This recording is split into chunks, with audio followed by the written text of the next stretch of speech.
So, yeah.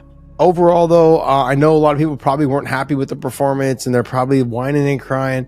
Ankalaev's a boring fighter. He's this, he's that. I guess we're going to see what he is like as a champion. You know, like, it's not easy to be the best guy in the top for a long time. He's been a number one contender for 2 years. You know, and he should have got a title shot a while back, and he kind of hosed himself, but he kind of, got hosed also. A little bit of both. But we're going to see what happens. Ramadan will be done here shortly, and he will continue, and hopefully we'll see him back in the cage sometime around mid, like not September, probably like August, July, August, somewhere. One more thing I will say, though, in defense of Magomed Ankalaev, doing all of this through Ramadan, impressive. It's impressive. He's a good fighter. He's a very good fighter. He's not the most dynamic in terms of the product on the canvas, but he's very talented. And that was a tough assignment under very undesirable circumstances. And he did arguably the best he's ever done. It's worth for those of us who thought I was calling him Donkalaev. Some of y'all were calling him Donkalaev, not without good reason. Not without good reason, but for somebody like that to achieve in the way he did is pretty special. One thing what I can say to the Ankalaev, he can think whatever he wants, but I know that only person who's a fraud is him, because when I met him in UFC Performance Institute in Las Vegas, he was there. He was very nice. He was friendly. Hello, nice to meet you. All good. And right now, he's a superstar and a big gangster. And right now, he's playing this game, and he is hyped. In that, I understand. He won the title against worst performance Alex Pereira, and only fraud person here is a Magomed Ankalaev.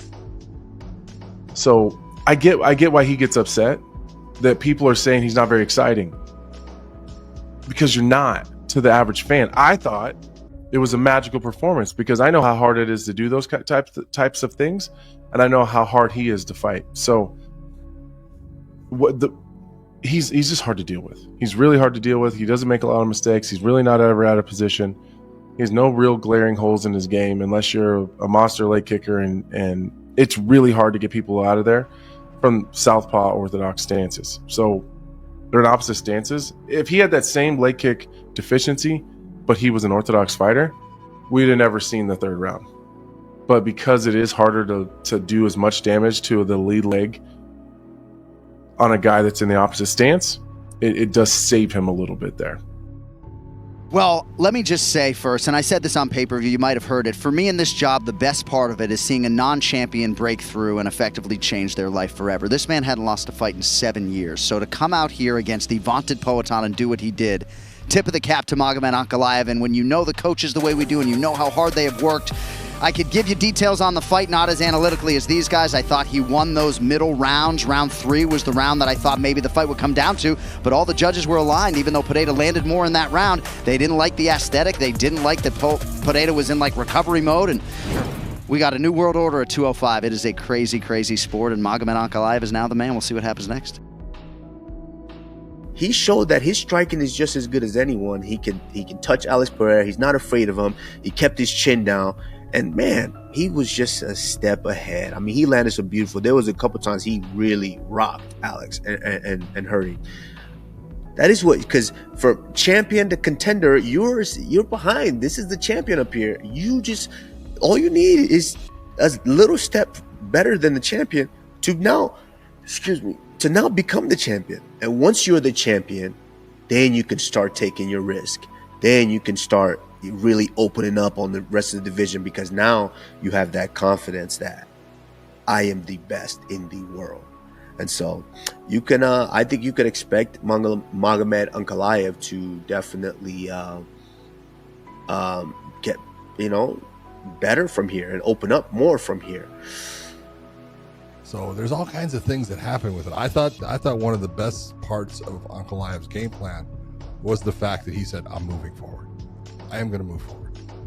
You're going to get most people don't understand that, first off, going backwards burns more energy. It's tougher. It's harder on your legs. Your legs tend to get a little bit more tired quickly in a quicker fashion when you're going backwards. And it's that you don't have the ability to control. You're trying to get away compared to trying to track down. But then, too, we have to credit Magomed Ankalaev. He did a really good job of his composure, bro. He didn't react to a lot of Pereira's things where, a lot of these guys are like, Pereira throws and like they'll like bring their arms. Like the dude had his hands up the whole damn time, and not just that, but Alex Pereira also has trouble with southpaws, dude. And I said it in the beginning, dude. You take away his power, yeah. Did he kick him? Cool, but Magomed Ankalaev did a really good job of kicking his legs too, man. With southpaw, he hurt Alex Pereira. You can tell in the beginning of round one where Alex tried to switch because that lead leg was hurt, and they both kind of had similar stance. So it's almost like you kick the kicker, and that's exactly what Magomed Ankalaev, dude. He kicked the kicker. He stayed composed, and then he was able to keep him against the cage.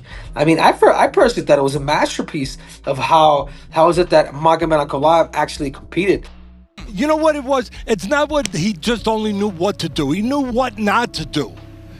He knew what not to do. When he goes like this, you're onto something, because you don't want to get too fat with your punches. You don't want to get over anxious. You want to make sure that you do not give them those opportunities, because these two guys who were brilliant, all the way to the end, they were saying, oh my God, it's still dangerous, because one little reach, one little mistake, bang, lights out.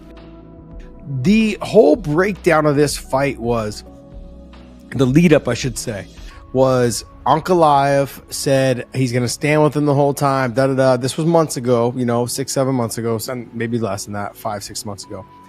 And he said it in tweets. He said it in response. He said it in interviews. And then when you go back and you look at the tweets, he deleted them. And so, I mean, if I'm Alex, I'm thinking this guy's going to come out wrestling. He's basically trying to retract all the things that he had said that he was going to do. Doesn't want the evidence out there. Yeah, he doesn't want the evidence out there. So that being said, and then that expectation for Alex was like, okay, look, be ready. The wrestling's coming.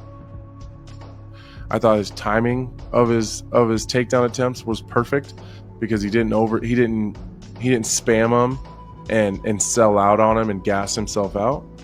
But once Alex would start to maybe get a little bit more comfortable and start to set his feet a little more and start to really sit down on some of his shots, Magomed Ankalaev decided to level change and change the script again. Really, really high fight IQ. Really smart. You don't have to take somebody down to out-wrestle them. If you want your wrestling to work, you don't have to get on top of the guy.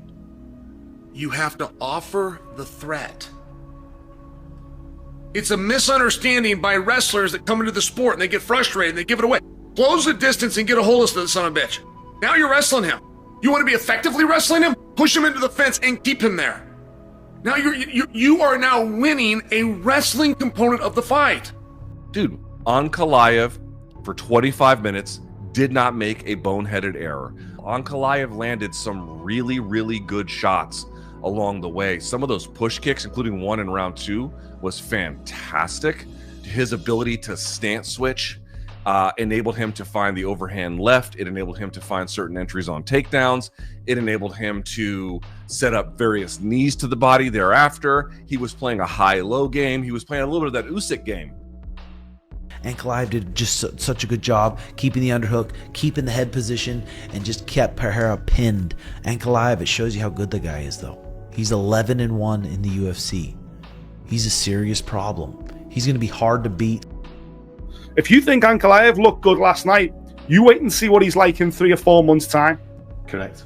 Once he's been back to Dagestan and fucking held that belt and sat down with all the boys and had a cup of tea with Putin and all that caper, this guy will go from 6'4" to 6'10" next time.